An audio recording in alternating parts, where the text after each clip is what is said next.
Welcome, ladies and gentlemen, to this week's episode of the Essential Therapies podcast with Dr. Cindy. In today's episode, Dr. Cindy has a very enlightening conversation with Dr. Carol M. Davis on the science of fascia and biotensegrity. You will not want to miss this, especially if you are not familiar with biotensegrity. And in case you're not familiar with Dr. Davis, she has been practicing the John F. Barnes myofascial release approach for over 30 years and is very active in the fascia research community across the world. So we hope you enjoy today's episode, and we'll see you again next week. Hello, Dr. Cindy Hodgson here with Essential Therapies, and I am super excited to be here today and share with you a very special guest, Dr. Carol Davis, who I have had on once before, did an interview with you. Carol, I can't believe it's been it's over 3 years now. It was in 2020, and we had such a good time, and I don't know what happened to that blip of time between there, but we mentioned back then doing this again, and so here we are. And but everything is always in the right time. So here we are.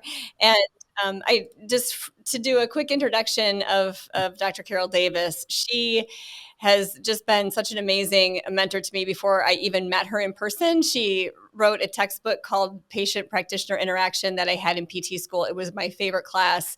I was so intrigued by the book that I had to look up the author and read about her. And so when I came across you years later, I knew exactly who you were.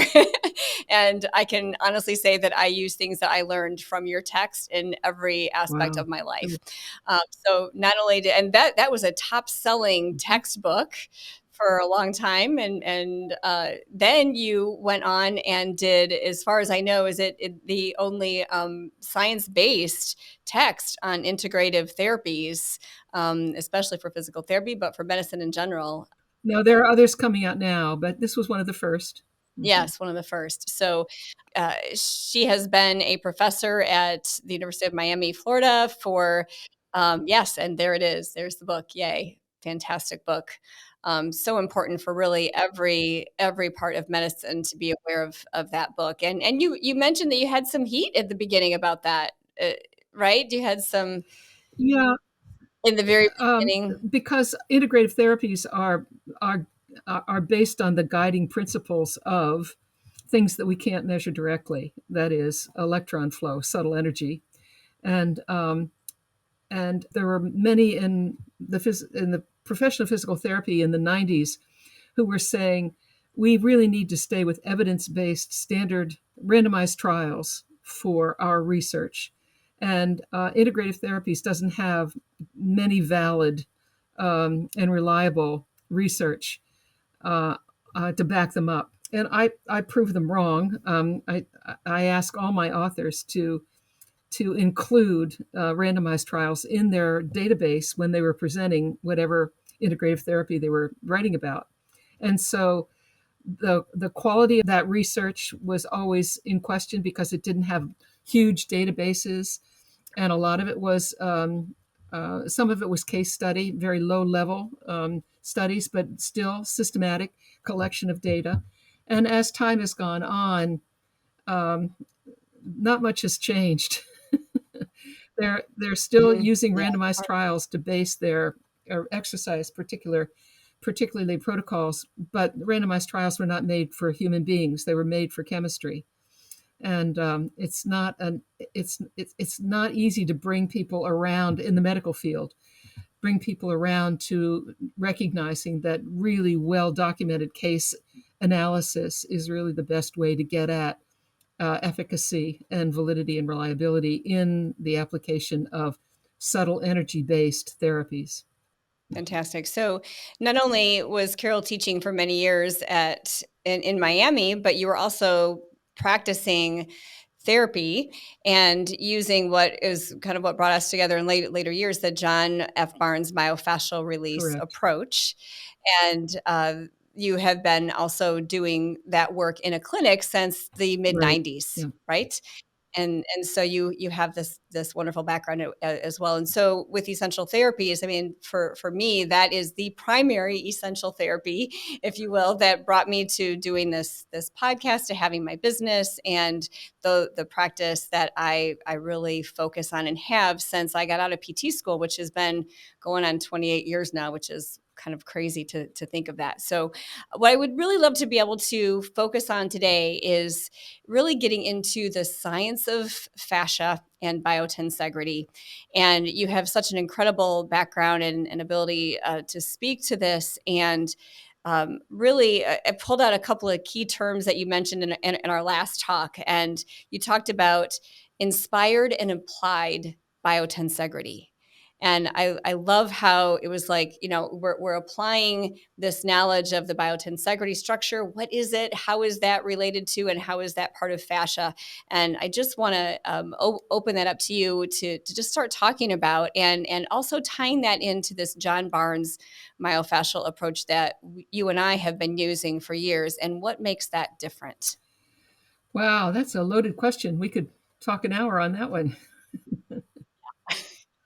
Well, anybody who has ever taken a Barnes course recognizes right away that it's different from the science that we learned in PT school and maybe in massage school as well, or whatever discipline you come from.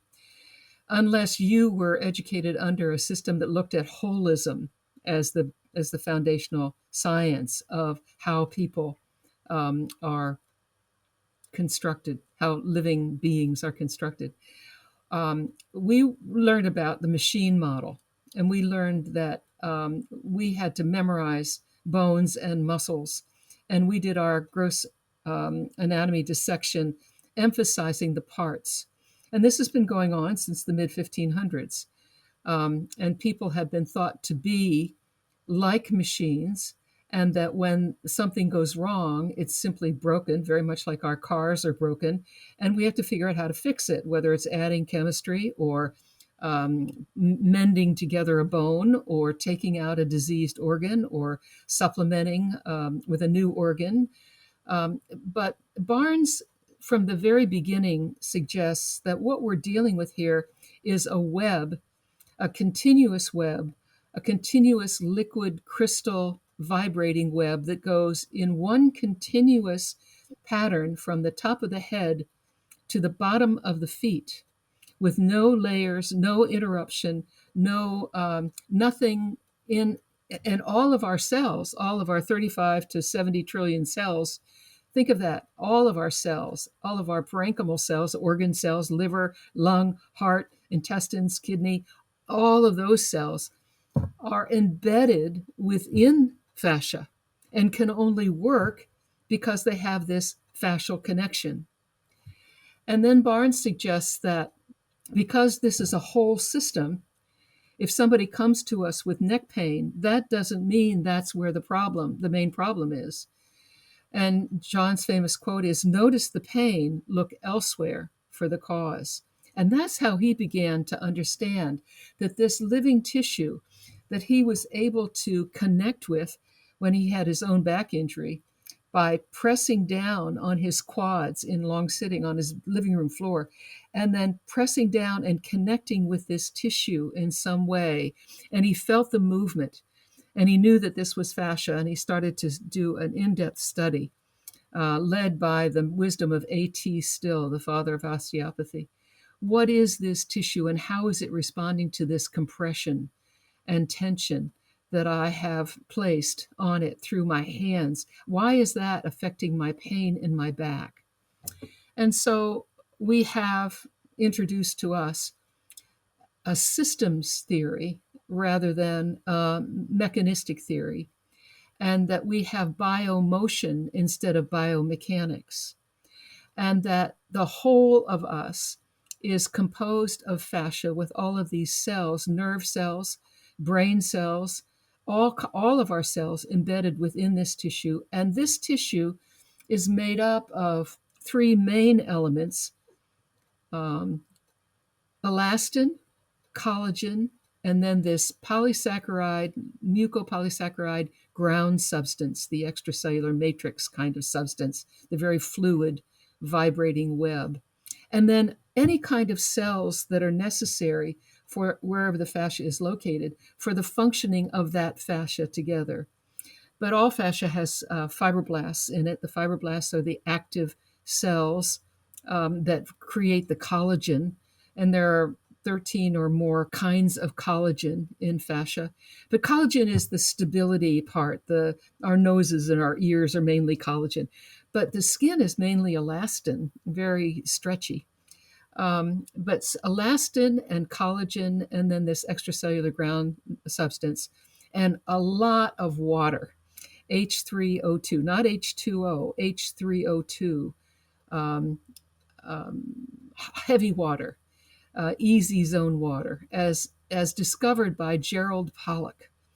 And what Pollack understood was this crystalline matrix. It's all liquid crystal and it's all soft matter. There's no hard matter at all inside of us. Even the bones are soft matter. When you take the hydroxyapatite out of the bones, the crystalline form out of the bones, that you can tie a bone in a knot. And we think of bones as the kind of bones that we get from after we've had the chicken at Thanksgiving. No, that's a dead bone. Living bones are soft tissue, and it all responds to energy and energy flow. Now, this energy flow is fueled by movement, and that's how we know that there's energy within the system. From the moment of conception until we take our last breath, we inherit this energy flow that's called biotensegrity, biotensegral energy. And the DNA doesn't create our structure. The DNA is the blueprint.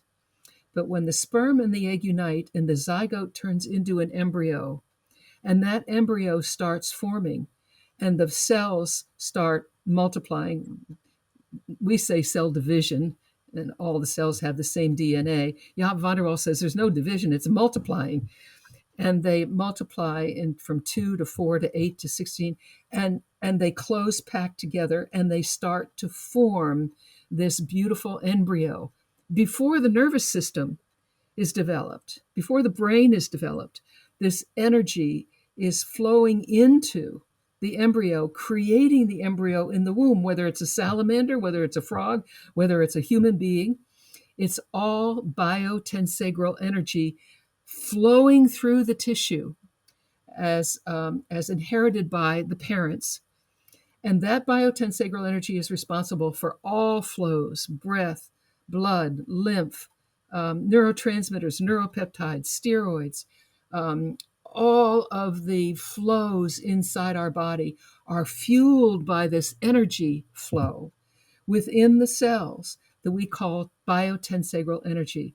And so it flows through the fascia. We cannot separate, in my mind, I cannot separate what is fascia from biotensegrity, because fascia is fueled by, it's the yin yang, it's fueled by the energy of biotensegrity. Now, a tensegrity structure is a structure that shows us a force diagram that shows where the force is, and it's intermittent struts held together by a constant tension, and this constant tension and intermittent compression gives volume to the structure and of all cells, from the nucleus of the cell all the way out to all the cells, and actually out to the cosmos. The cosmos has the same structure, and it's characterized by organizing principles that are true of all tensegrity systems. And in biotensegrity, it's the biology of tensegrity. It's in life forms. But we have tensegrities in the cosmos, and we have tensegrities in buildings, and we have tensegrities in all art and sculpture. It's a structure that's not developed on a column of one thing stacked on top of the other. And so it's very erroneous to say we have a spinal column. What we really have is bones separated by discs, fascial discs, surrounded, embedded in a fascial groove, it's like a grooved container. And the spine sits in that, surrounded by fascia. and it's being pulled by the collagen of the fascia. So that if you get too much tension on one side and too much compression on the other, you've got a scoliosis. If you've got too much Yes. tension in the front of the pelvic floor and not enough compression, that tension will pull the bones on top of each other, and you've got a spondylolisthesis. So it's the mismatch of the tension compression balance that causes the malalignment within the fascia, which then fascia allows us to manipulate it through touch and through movement so that it can reorganize itself and we can thus have some impact on pain. But getting back to that was very, very fast, and it was putting all things together. But getting back to biotensegrity inspired versus biotensegrity applied biotensegrity. Biotensegrity only relates to the body and living structures. It can be the body of the tree, or it can be our body. And Susan Lowell de Solorzano explains this so beautifully in her book, Everything Moves, how biotensegrity informs human movement. But you can have a biotensegrity garden where you've got the tension and compression elements kind of exposed in the garden. You've got the stakes and then the wires to hold up for the grapevine and so forth. That's a tensegrity. But biotensegrity is within human structures, and it is fueled by this living energy system that we inherit at conception. So speaking of that at conception, it reminds me of a quote, and I believe that it was Gamberto who said that fascia is the That's right. foundation of life. Yeah.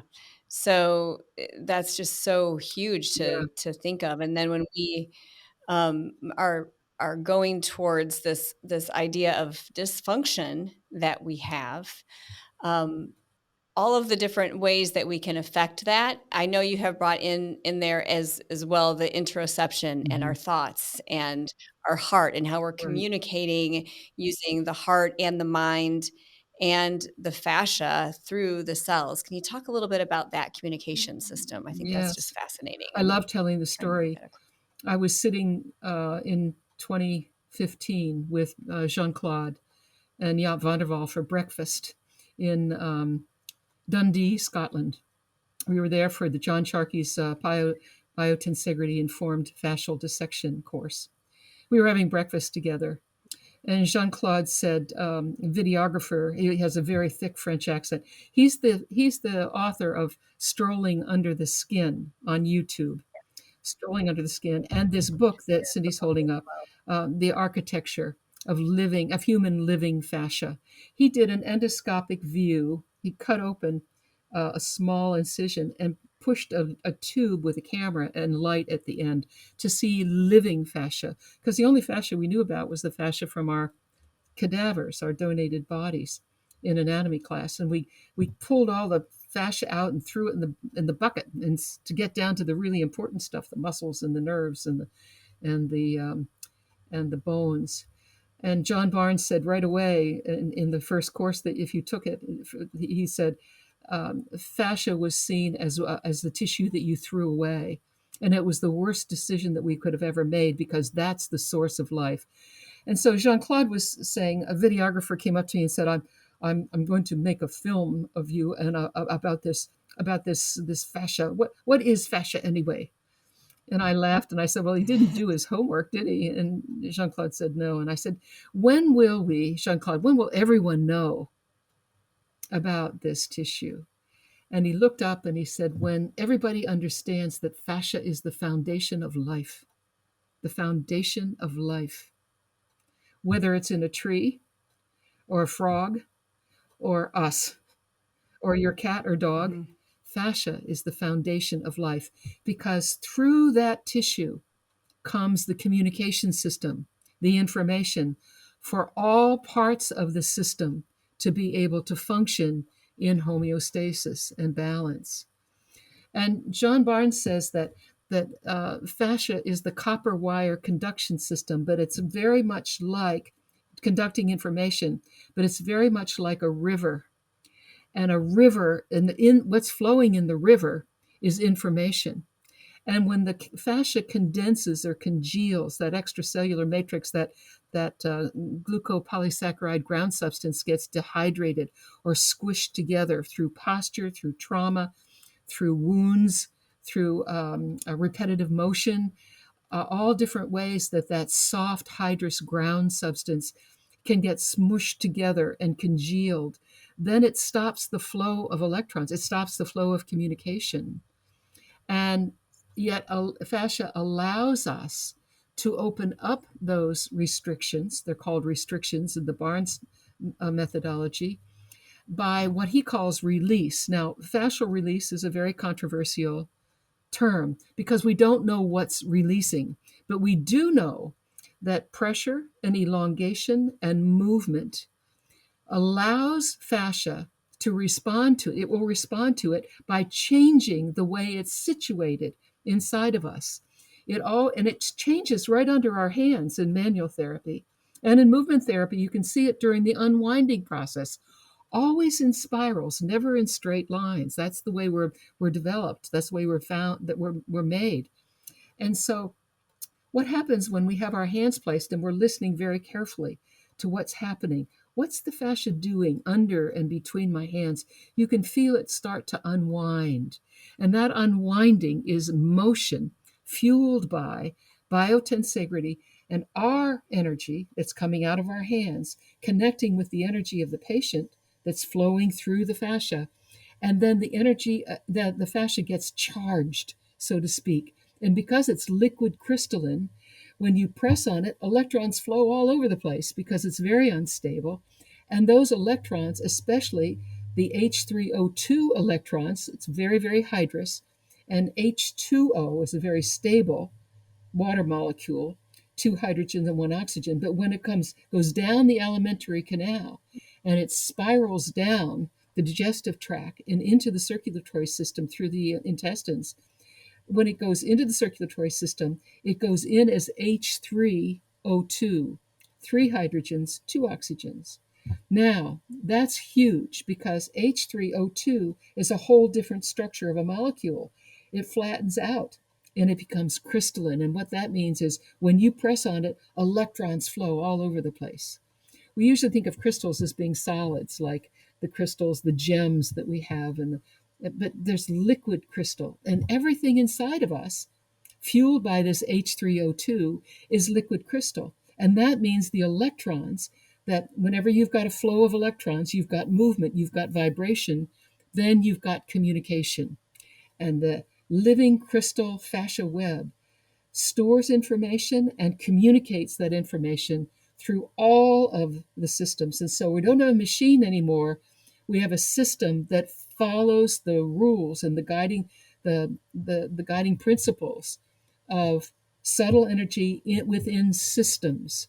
That means there are such things as heterarchy. There's no one hierarchy. We always think the brain. Some people think the heart is the main organizing system of the body. No, there is no main organizing system. Fascia is the communicator of all of the systems, and seems to allow the hierarchically, if the brain needs to take over, then that becomes the hierarchy. If the heart needs to take over, then that becomes a hierarchy. But because it's a system, it shares that responsibility. And it has other characteristics of systems too, but it's very different from this layers and fulcrums and angles and planes that we learned in our basic science orientation. It's constantly moving, it's dynamic, it's flowing, this constant, the sum of tension and compression. Fascia finds a way to hold us. Sometimes it's not in straight alignment, but that doesn't necessarily mean that it's painful. It's doing the most efficient and effective thing that it can in any one moment. Fascia is always helping us in this most effective and efficient way that it can. Sometimes when it causes pain, then people come to us and we have to ask fascia through our manual and movement therapies. What do you need? Do you need more tension? You need more compression to bring this back into balance to be able to alleviate the pain that this person is feeling. So it's an interoceptive, intuitive, um, right brain analysis.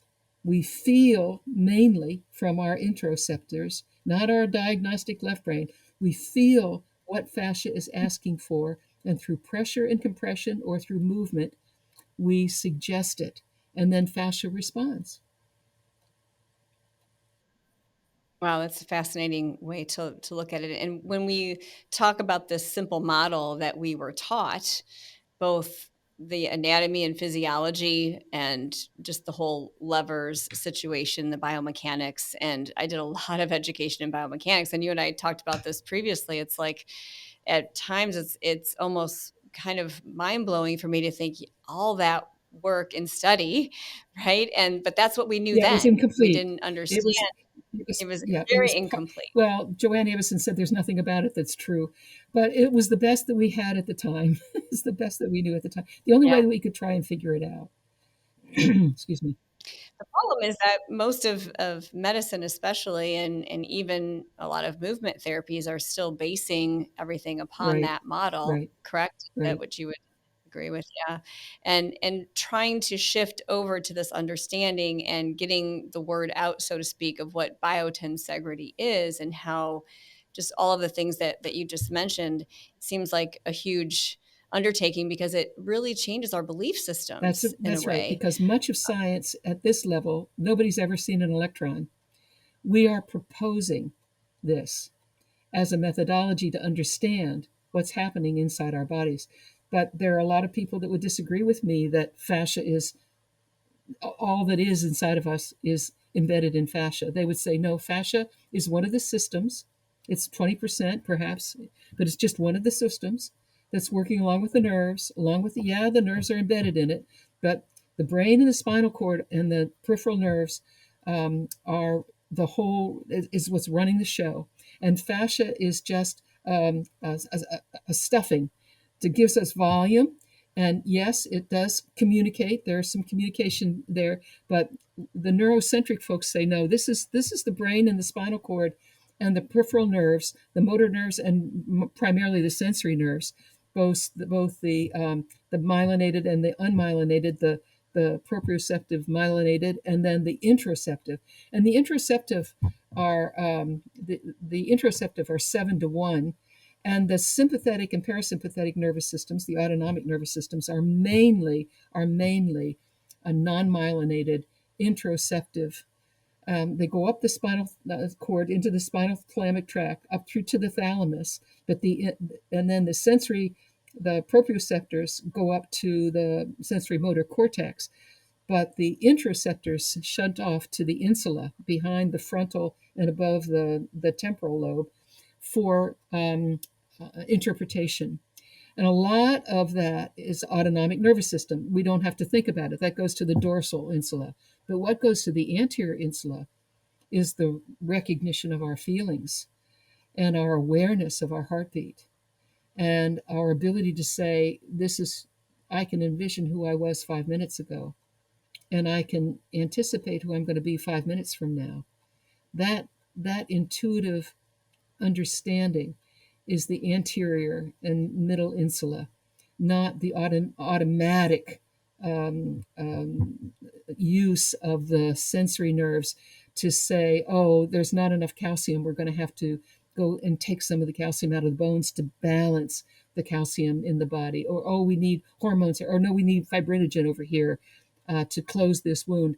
That's all autonomic nervous system fueled by biotensegral energy and mitigated very much through the messenger molecules, the mitochondria, or not the mitochondria, the cytokines and the interleukins are the messenger molecules.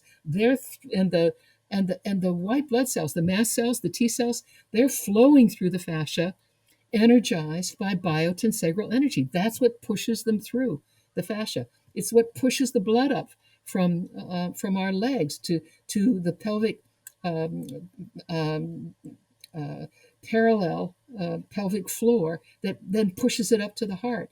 So this biotensegral energy is behind all of the flows.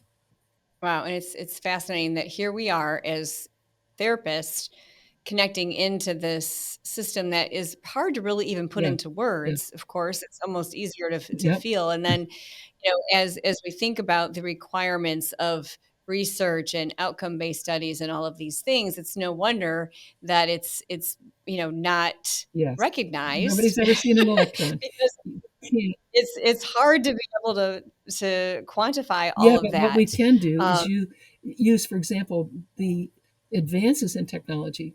We had ultrasound before. We saw that fascia was stuck, and then we applied manual therapy, and then it glided after the manual therapy mhm. on ultrasound. But now, and we had the endoscopic view of the microscopic view of the expansion of what was happening in fascia. But now we've got confocal microscopy with laser color, and which is how Neil Wow. Thies and his team found the fact Mm. that um, the the fascia immediately surrounding the organs, the interstitium, is the flow through which that connects our whole body.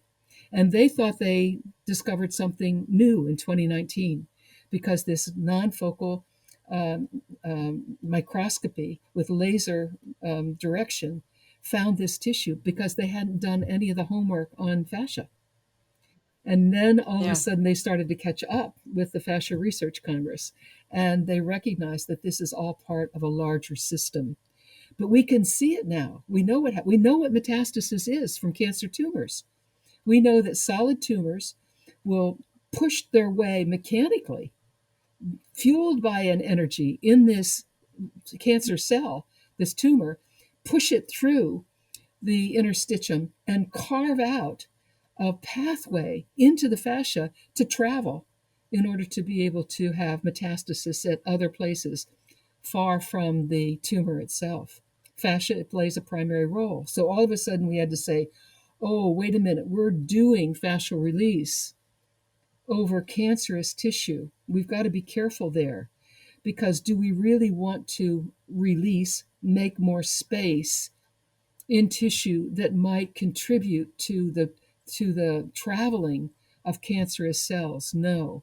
Well, then what would be any kind of justification for doing myofascial release with somebody who has cancer? Well, we know that myofascial release enables all of the systems like the immune system to help fight that tumor. And so what we want to do is apply biotensegrity, apply myofascial release in areas that are away, distant from where we know the tumor is, so that the body can be empowered to be able to get the immune system to help it fight the cancerous tissue. Yeah, let's talk about that a little bit, just so people understand when these areas that should be soft and fluid Mhm. in the body in this biotensegrity structure become more solidified. I like to use the example for my patients. We're supposed to be more like Jello and less like Great. concrete, and so when an area has become like concrete and that flow, that energy does not go through that area, it's like hitting the Right. wall, so to speak, and even inflammation and all those fluid components can't dissipate the way that they're supposed to. Let's talk a little bit about how we're able with the John Barnes focus to soften those concrete like areas to become more like jello so that energy flows better. It sounds like that's what you're referring to as we treat other areas of the Mhm. body besides these cancerous areas, right?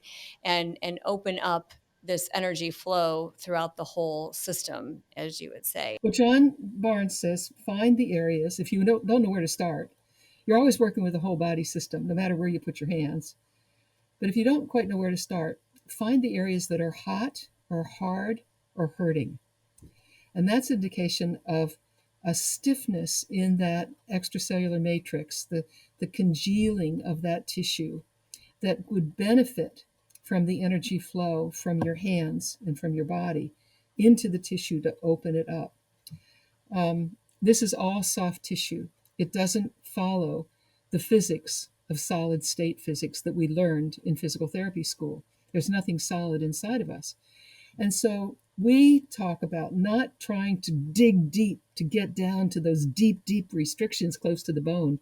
No, we lay a gentle hand and connect right with where the patient pushes back.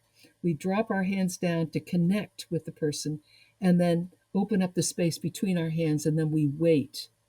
And in that moment of dropping down and waiting, our energy is flowing into the skin and the subcutaneous fascia, where most of the sympathetic nerves are, where there are glial cells, fascial cells, receiving our energy. This is science. This isn't projection.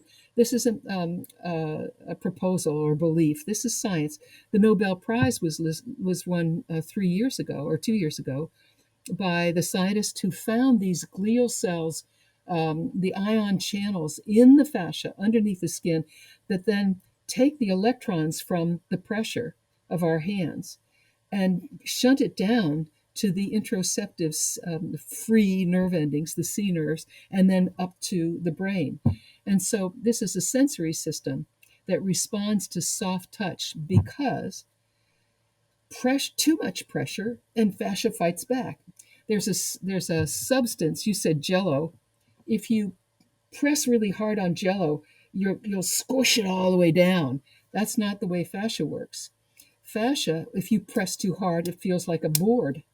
And there's a substance made of cornstarch and water where you can do a certain, I don't know what the formula is, but cornstarch in water and you mix it up and it's gluey, it's soft. And so you put your fingers in it and your fingers sink right down in it. Or if you use your flat hand, and it will stop it. It'll stop it just like that. It pushes against it.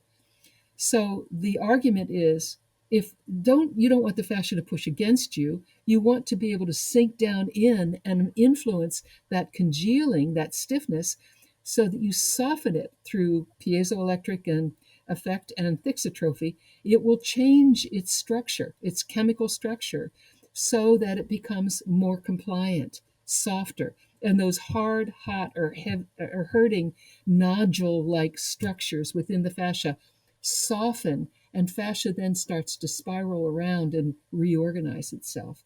And it takes pressure off the nerves and off the lymphatics and off the circulatory system and off the bones. But you don't have to press down to the bones. There is a very prominent teaching in fascial science and dissection that still advocates this deep, deep pressure and emphasizes this mechanistic tearing at the crosslinks rather than using the soft energy of fascia. So there are those people who still believe, particularly the structural integration folks, most of them, the Rolfers, and the deep tissue, the elbow and knuckle massage people, they're all saying the deeper the pressure, the better. And science has shown that fascia does not respond as well or as completely to that kind of pressure and open up to hydration and softening as adequately. And we have science to prove this. It's not conjecture, that everything in us is soft tissue. And so the soft touch is scientifically much more sound than digging deep and getting down deep with your compression. Robert Schleip has written, and his colleagues have written an article to show that the strength of fascia is so strong that people couldn't stretch it. That there's no force it's possible for humans to actually stretch fascia, to release fascia by mechanically stretching it. Well, that's because they're looking at the thoracolumbar fascia without thinking about the energy flow and not thinking about the fascia, the subcutaneous fascia. They're just looking at the deep tissue that will resist. But even that will allow itself to expand, the research is showing, through soft touch and opening up, so that the elastin and the collagen that's folded over on itself unfolds. It's like origami. It unfolds and comes out and takes its original shape, and fascia can find its way home in this spiraling kind of process. Yeah, such a beautiful explanation. And getting to those two terms, release and stretch, I've heard this, also kind Yes, of indeed. debated. And I, I feel like the way you said it, this sort of softening that happens. I mean, that's what I think of as a release as well, and what we're Yeah, taught with the Barnes technique. But it's a it's a shift. shift, it's It's a a change. change, and That's right. it's that biotensegrity you can almost see when you're used to, when you know in your mind what that looks like. You can just see those little things Yes. moving around in that structure, as you're feeling it. And so it's definitely a shift. I mean, you can get all caught up in semantics No, of it's important. The terminology, I language we suppose. use But is important. Yeah. so what do you think is the best language to Well, use I hold with those for who that? say we ought not to use stretch. We ought to use unfolding because stretch is Okay, elongating beyond physiological limits. And that's why we call them stretch marks for women who go right. beyond their physiological elastin capacity when they have a baby in their pelvis. And so it does damage. So stretch is associated physiologically, clinically, with damage to the fascia.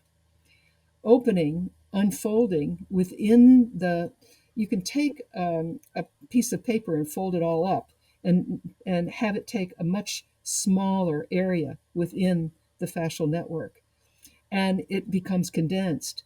But when you open it up and it becomes hydrated, it's not getting any bigger. It's just unfolding. It's taking up the space that it was meant to take up. I don't Right. hold with those who say shear or sliding.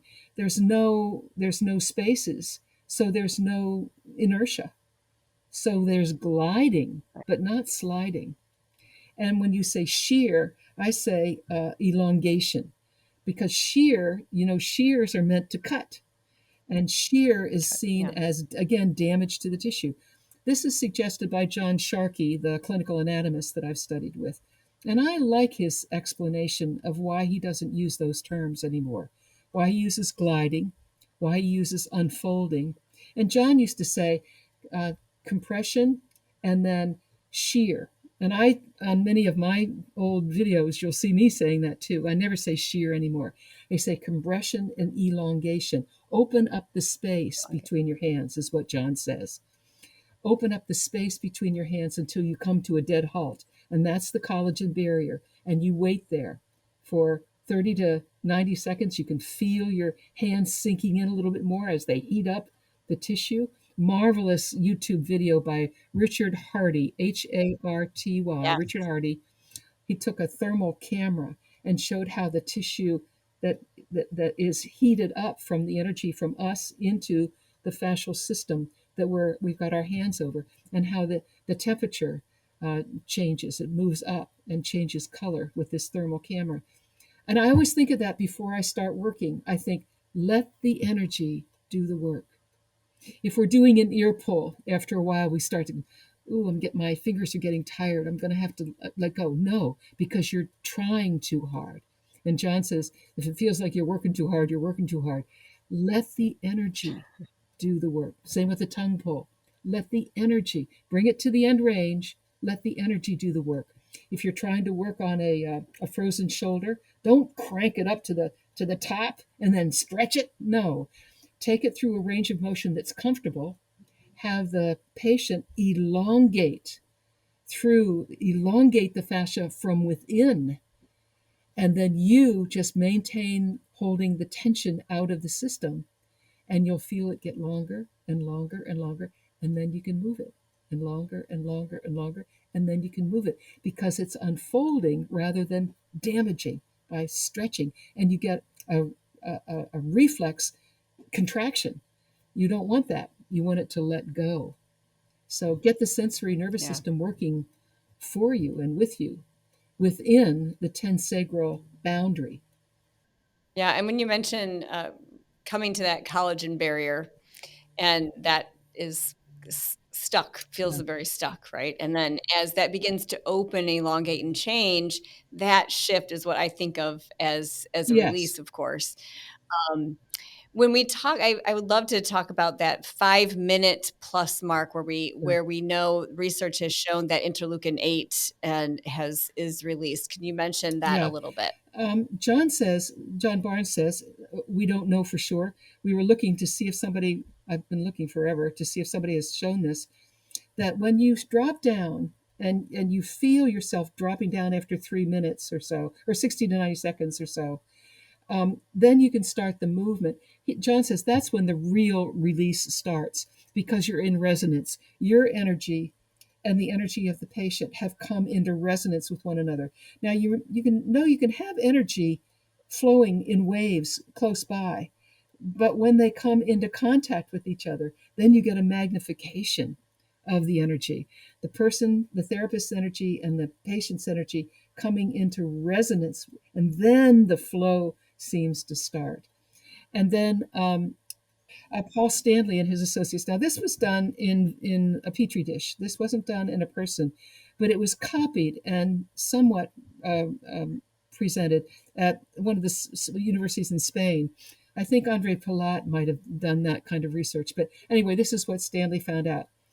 At when you have myofascia in a petri dish, and you're elongating and compressing, and then you look to see in the petri dish what cytokines are being released, what messenger molecules are being released in time increments from this elongation and pressure and compression. At 2 minutes, not much was happening. At 3 minutes, all of a sudden you start to see interleukin 8, which can be both anti-inflammatory and pro-inflammatory. That's part of the problem with the immune system. Some of the immune system molecules have two different messages. And indeed, sometimes we want the immune system to come in and start churning up stuff. But then it turns into an anti inflammatory, which is what we really want at about 5 minutes.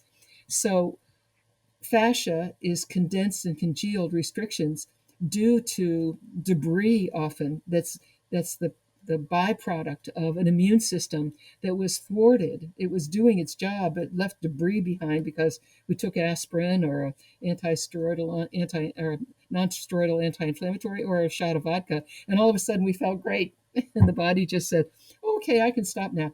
But that it didn't clean up the debris.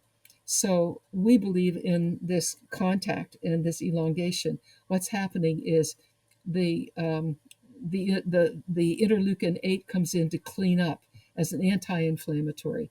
Interleukin 3 is a white blood cell formation, so coming in to help also, and that in the immune system response. And then interleukin 1b, which is a vasodilator, to get blood into the system. And we'll find that we'll get a vasomotor response. Sometimes under our hands, we'll see a pattern of the hand. Sometimes far away, that we'll see a red spot, a vasomotor response, that the electrons are flowing up the fascial web and hit another restriction someplace else, and then that gets red.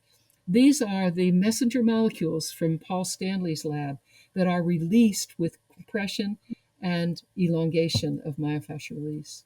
Very cool Yeah, and exciting to hear that. That could sort of explain why people feel they good. feel open, don't they? And that's that openness of the tensegrity model. The struts and the tension are opening up and giving it volume, so that you feel, and the cell itself and the nucleus of the cell has this tensegrity structure too. Everything in us has this tensegrity, this biotensegrity volume opening up. So patients will get up off the table and say, "Oh, I feel so spacious. And I feel so much more aware of myself over my pelvis, over my feet." That's the interoceptive awareness that's being influenced by um, this electron flow, this biotensegral flow. Yeah, and that whole awareness that you just related to, I teach a lot of self-treatment because for the first probably 20 years of after I learned about myofascial release, there was no one Mm. near me to see. So I had to travel and I did that as often as I could, but I really spent a lot of time in creating my own self-treatment. And of course, we can create that, whatever term you want to use, the release or the openness, and it feels very similar with a lot of the things that we can do. But I'd love to hear what you have to say about how that is a little different. You know, we put our hands on the patient. There's this connection of energy, those electrons that are transferred, all of that. There's that Right. pressure.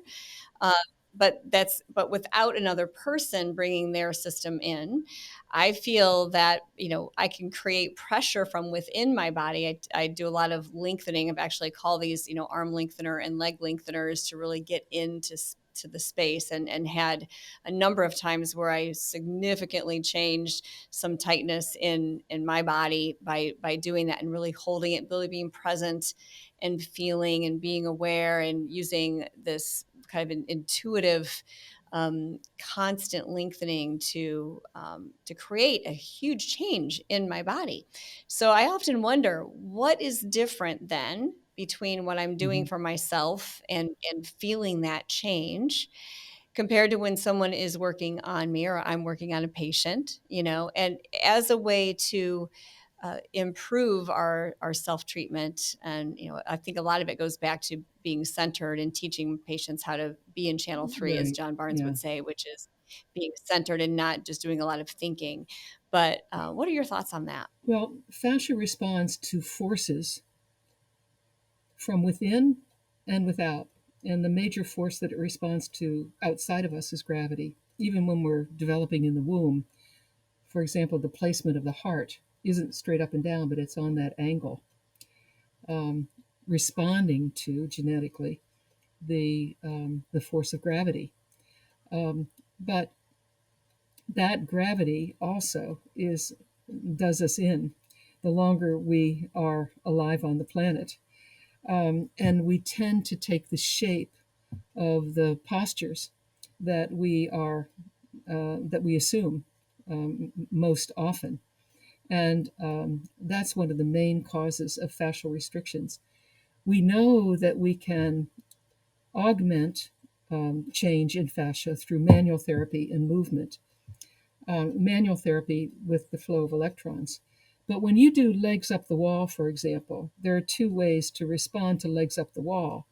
There's getting into position, making sure that your sacrum's flat, getting your legs up, getting your patella straight ahead, kneecaps straight ahead, and then if you're using a strap over the metatarsal heads, elbows on the floor, and then you just start thinking about everything that you have to do tomorrow and how stressed out you are and how that thing that happened today really did you in, how upset you were with that conversation at lunch. Thoughts now are interfering with whatever mechanical, well, I shouldn't say biomotion changes that are being brought about by a change in position. The external forces are there. They aren't as fluid as the electron flow from our hands when we're doing manual therapy, or the movement flow of the spirals when we're doing movement therapy. But the forces are still there. How we augment them is through what you call embodied, or going within and feeling, using our interoceptive sensation oriented, not our diagnostic left brain, our figuring out what's pulling there, what's pushing there, what do I have to do? No, going with the breath inside and feeling, embodying this feeling of sensation.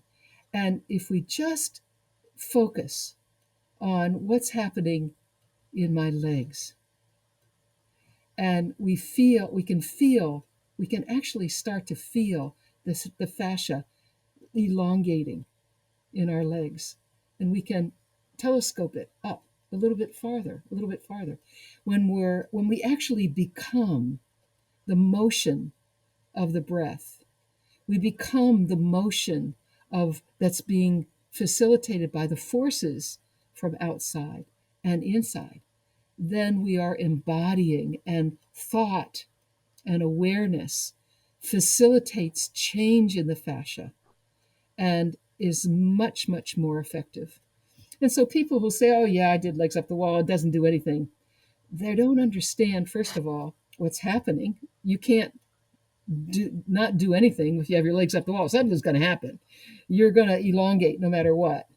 But you Mm-hmm. can do embodied biotensegrity by focusing and becoming the forces within you and responding in that way. Same with a ball, same with a roller, foam roller. It's Right. are you just placing your hip on that, or that IT band on that ball or that foam roller, and then just rolling the heck out of it? Or are you softening into the tissue and then feeling what's changing as that ball sinks in? What's changing? And how far away do I feel it? And then you're starting to do embodied biotensegrity. Yes, and being connected. And I've been teaching a class on legs up the wall, and that's kind of my comment. It's not your typical legs up the wall. It's not just like hitting the wall and throwing your legs up there. It's more about Right, connecting in and right. feeling what's changing and what can happen. And there are times where I feel like even just the thought of visualizing an opening in Uh-huh. an area, and even Yeah, that can yeah, start the to thought. change things, you know? Yeah, Yeah, that's as mental practice, I'll isn't bring it, up before sports? Hmm. right, right, and, I'd love to bring up, like, Bruce Lipton, The who talks biology about of this, belief. in, The Hmm. Biology of Belief, and came across his work many years ago and just made so much sense in how it integrates with this work, and I tell my patients all the time, the body Yeah, follows the mind, so you must be connected into your therapy as well right. that way, Where whether your you're doing it on attention is yourself directed, or right. Hmm. yes, yes, so that it's part of this And whole your thing, and, intention is part too. It's not just your attention, but it's your intention to be at one with, your intention to be at one with, and your attention within. Then that's the best mindfulness that you can yeah, bring. yeah, The that's a great way the to book explain it. that I stretched for is Radical Wholeness, and this is by Philip Oh, Shepard. I yeah. don't know if you have you seen this book. Well, you No, I see on the front haven't. the murmuration of the starlings. A murmuration Yes. is Oh, a yes, I see that. biotensegrity response to energy around the position. I'm going to take that back. It might not be biotensegrity. It might be. I know that each starling is responding to the movement on either side, above and below. So I don't think it is biotensegrity. It's not. It's the way your fingers, when you're learning the piano, your fingers talk to one another, but it's not through the whole system. But basically, what I wanted to talk about in Radical Wholeness is the embodied present, and the ordinary grace of being is the subtitle. And in here, he has this marvelous quote that I wanted to give you. Basically, he says, "You have to go from the penthouse of your brain, take the elevator down into, follow the breath down into the body. But then don't just be noticing the breath from your brain, come down and be the breath and feel as the breath expands and closes and expands. Feel that feeling through your interoceptors of becoming the breath rather than analyzing what is the breath doing. It's very subtle, but it makes all the difference between what John calls the channel 5 diagnostic brain and the channel 3 intuitive proprioceptive feeling brain. Yeah. That might be why I often think of the words Yeah, dropping in, yeah, good. kind of we drop in when we're treating and we drop in, many different times. So sometimes it's just a breath Yeah, practice, meditation but for sure. always Yeah, with it takes self-treatment for practice. Yeah, sure. Yeah. And it's definitely like, how can you study that between subjects? It's a very hard thing to be able to quantify. So, hence the outcome studies are difficult because, even as we practice that idea of going inward, and it comes and goes, right? Some days are easier for sure. than others. So be able to Hmm. measure that is tough. But there's some, certainly what we can always see are how many case studies that we've seen in our careers, of people who have changed their lives by doing Good case this studies are work. the And best way to chart validity and reliability of integrative therapies. Well documented case studies. Yeah, I agree. Perhaps that's where we need to yeah. get uh, more data. But well, that sounds like a good place to wrap Okay. things up here for today. Carol, I know I will think of many more things I'm like, could have brought up, Trough. but That's thank the you. trough. The trough. The spine lays Yeah. in a fascial trough, and it's influenced by tension and compression. And so in PT school, we look to find the concavity and open that up. Sure, of course, there's too much compression there, but there's tension on the other side. So yeah, open up the compression, but then compress over here where there's tension to add the tension compression mix to bring the spine back into an alignment that is more favorable to breath, particularly. There's nothing Mhm. in this following this line of thought that fascia will always protect us and always give us what we need and support us. So, per se, a scoliosis by itself is not pathologic until it starts to interfere with function or offers pain. Right. And that's when we want to bring is there too much tension here? Let's add compression. Is there too much compression? Let's add tension. Knowing all the time that all of this is always a balance, the sum total of both. And we're just adding what fascia can benefit from through our asking, show me, give me the intuitive understanding of what I need, what you need in order for me to be able to help with compassion. Okay. Yes, beautiful. And it sounds like the um, the attention to the biotensegrity structure without being open to that and the balancing of that and completely ignoring it leaves out a Well, lot, you doesn't can't it? talk about fascia without Just talking about biotensegrity. It is the energizing of the crystalline web. and I would also like to add, we shouldn't be talking about the body and pain and joint problems and all of these things without talking about biotensegrity because it is Yep. Too much compression, the ultimate. not enough compression, too much tension. Yep.